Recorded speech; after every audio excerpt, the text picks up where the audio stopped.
बिस्मिल्लाहिर्रहमानिर्रहीम।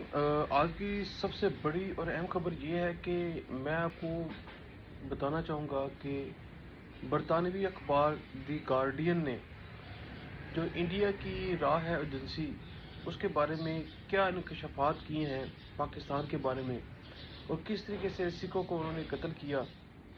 मैं आपको बताऊंगा कि इसराइल की जो खुफिया एजेंसी है मोसाद और इसी तरीके से रूस की जो खुफिया एजेंसी है KGB आई थिंक, ठीक है, कैसे उनको उन्होंने फॉलो किया।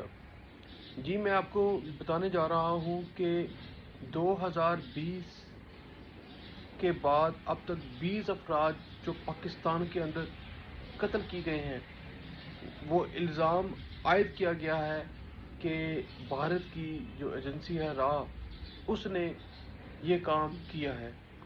उसने जो गरीब लोग हैं उनको ख़रीदा है और इस तरह के कत्ल करवाए गए। और आपको पता है कि अभी रिसेंटली 2023 के अंदर भी कनाडा के अंदर भी जो सिखों को कत्ल किया जा रहा है, उसके भी जो ताने बाने हैं वो इंडिया से जाके मिल रहे हैं। और जो पाकिस्तान में सिख कत्ल किए गए हैं वो 4,000 पाउंड देकर जो उनसे वो सिखों को कत्ल करवाया गया है। तो ये बड़े शर्म की बात है कि किस तरीके से इंडिया के वज़ीर आज़म अपनी एजेंसी को बैरून मुल्क सिखों को और दूसरे लोगों को कत्ल करवाने में अपना किरदार अदा कर रहे हैं। तो मैं कहता हूँ कि ह्यूमन राइट्स को इस बात पर, इंटरनेशनल ह्यूमन राइट्स को इस बात पर एक्शन लेना चाहिए।